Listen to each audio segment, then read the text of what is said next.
Welcome, esteemed viewers, to a journey back to the ancient world, to uncover profound stories of faith. Imagine the most powerful man on earth, a vizier whose whisper could topple great nations. Yet, within the cold stone walls of his palace, this mighty Egyptian leader is weeping alone.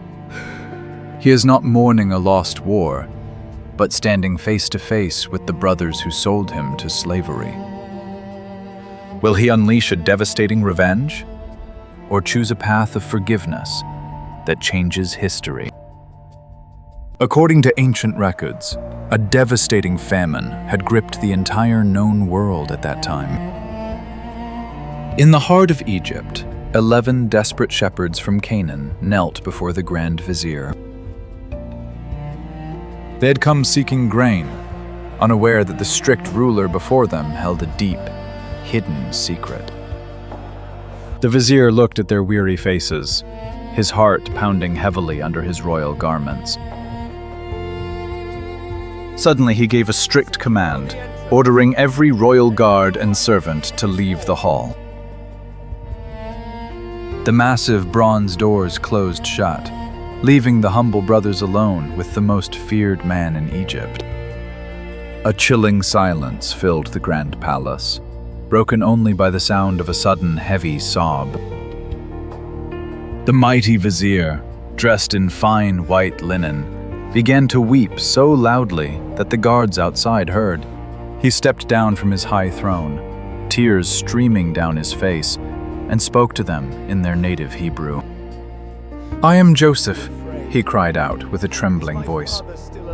"Is my elderly father still alive today?" The brothers froze in sheer terror, unable to utter a single word as fear consumed their minds. The man they had heartlessly thrown into a pit 20 years ago now held absolute power. They braced themselves for immediate ruin, knowing his word alone could end their lives today. But Joseph stepped closer, his expression softening as he looked at their pale and trembling faces. "Please, come near to me," he urged gently, trying to calm the overwhelming dread in their anxious eyes. "Think about this moment. If you held absolute power over your abusers, what would you decide?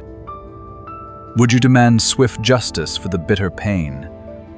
Or would you find the grace to forgive their dark past?" As they slowly approached, he repeated, "I am Joseph, your brother, whom you sold into Egypt." A deep wave of guilt and sorrow washed over them as the weight of their past sin finally crashed down. For 2 decades, they had carried the heavy burden of deceit, lying to their grieving father.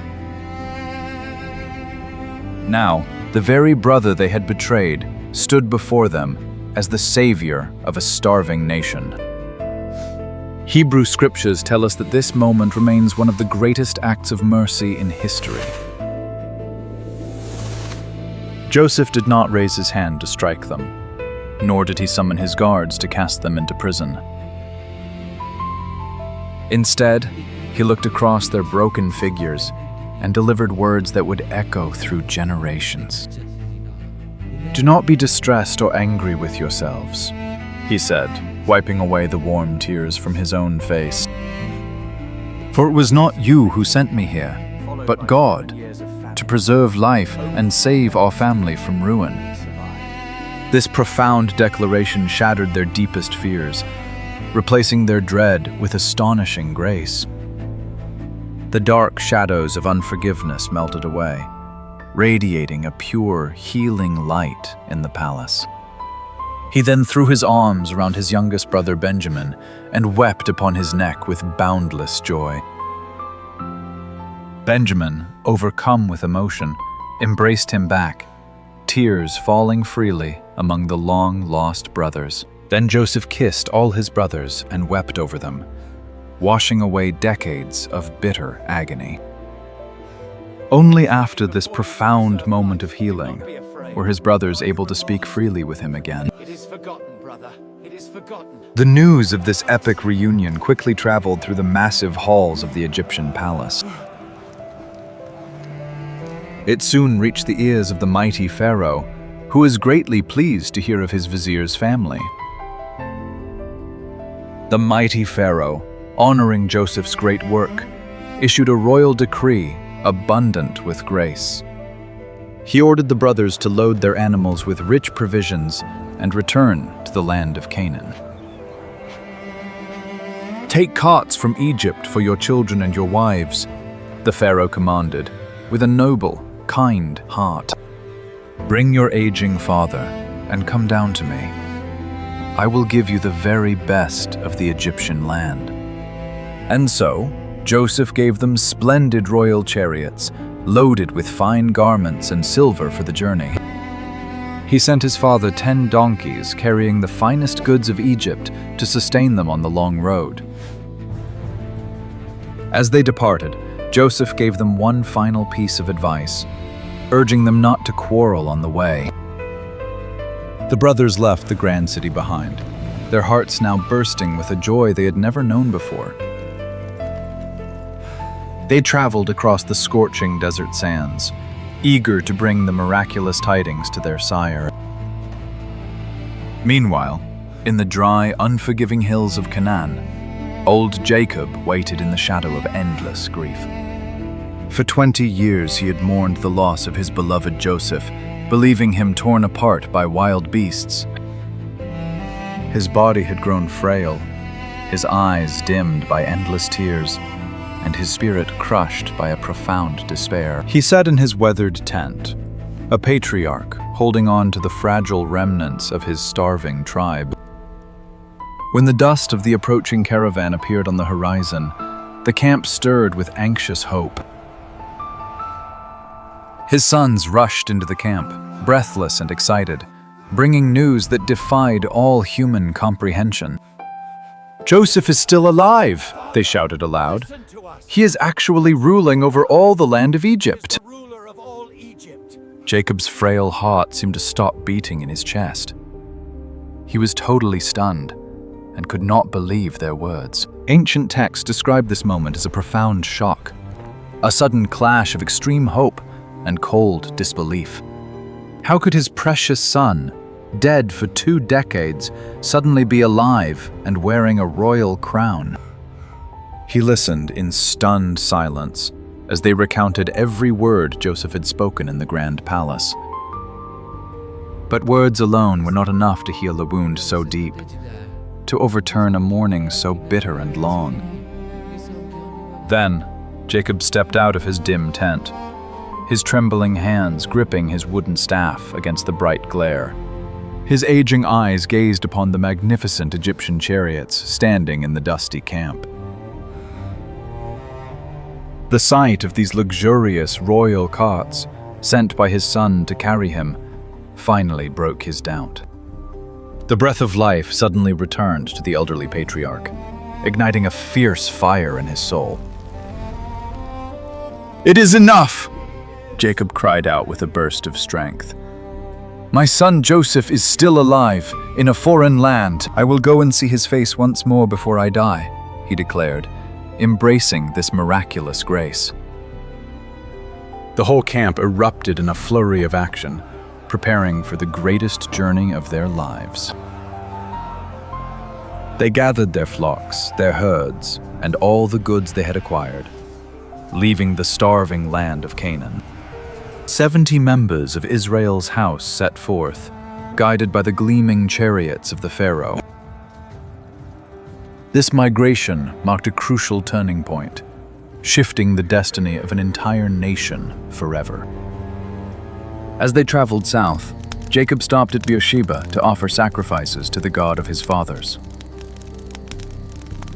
In a vision of the night, God spoke to him, saying, "Jacob, Jacob, do not be afraid to go down there. I will make you a great nation in Egypt, and I will surely bring your descendants back again one day." With this divine promise anchoring his faith, the ancient patriarch pressed on toward the fertile valley. The dry, rugged hills slowly gave way to the lush, green pastures of the mighty Nile Delta ahead. Imagine leaving your homeland at an advanced age. Would you have the courage to embrace the unknown path? Tell us your thoughts on what drives humanity to risk everything for the sake of family and love. They entered the region of Goshen, a land of abundance, perfect for a tribe of wandering shepherds. Jacob sent Judah to guide the way to Goshen, ensuring a safe arrival for their weary kin. The nomadic tents were quickly pitched under the shade of tall date palms, welcoming the cool river breeze.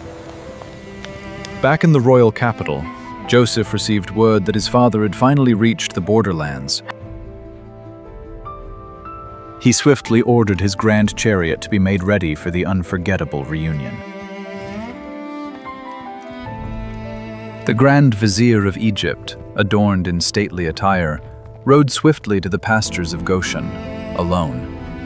The clatter of hooves echoed across the fertile plains, a sound of triumph breaking decades of silence.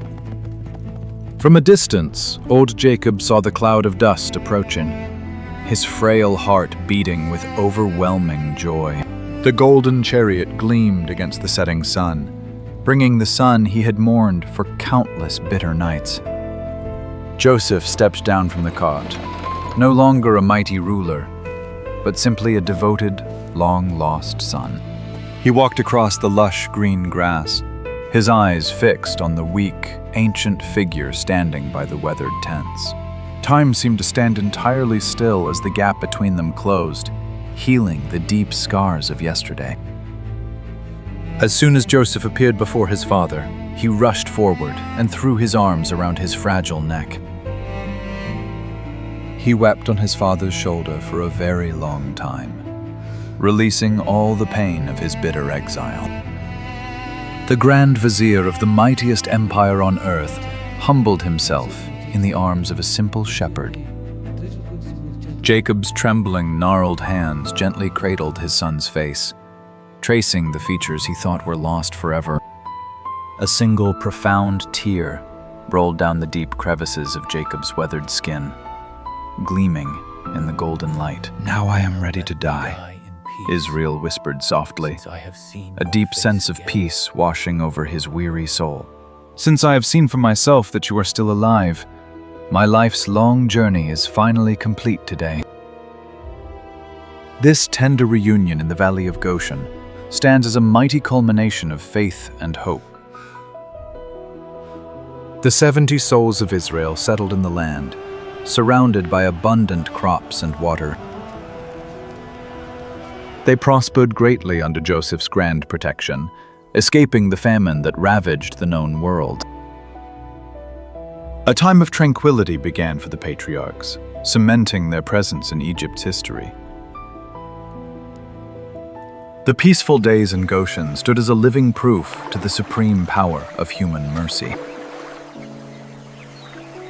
Joseph brought 5 of his brothers before the great Pharaoh, securing their fertile new lands forever. The king of Egypt welcomed them warmly, granting them the finest pastures to tend their massive flocks. Joseph then brought his aging father, the Patriarch Israel, to meet the great ruler of Egypt. Standing before the throne, old Jacob raised his trembling hands and formally blessed the mighty Pharaoh.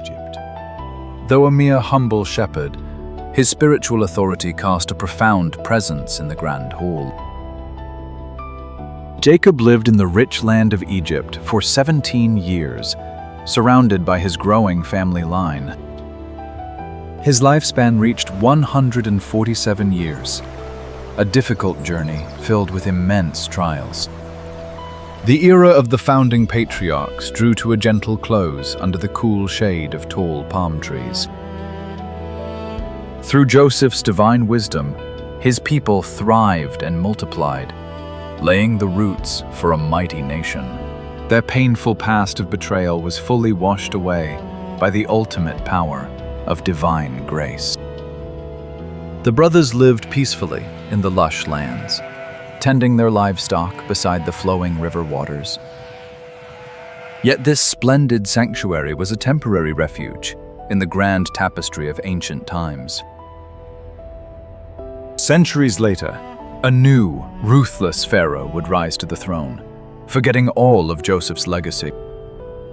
The honored guests of Egypt would eventually be chained and reduced to a massive army of poor slaves. They would groan under the bitter whip of cruel masters, plunging into a dark, endless night of deep sorrow. Who will rise from the burning desert to break their chains and deliver them from this terrible oppression? Joseph chose forgiveness over revenge, saving his people and preserving the future nation. Would you have shown the same mercy to those who betrayed you? Share your thoughts in the comment section below. If you enjoyed this epic tale, please like this video, share it, and subscribe to our channel for more.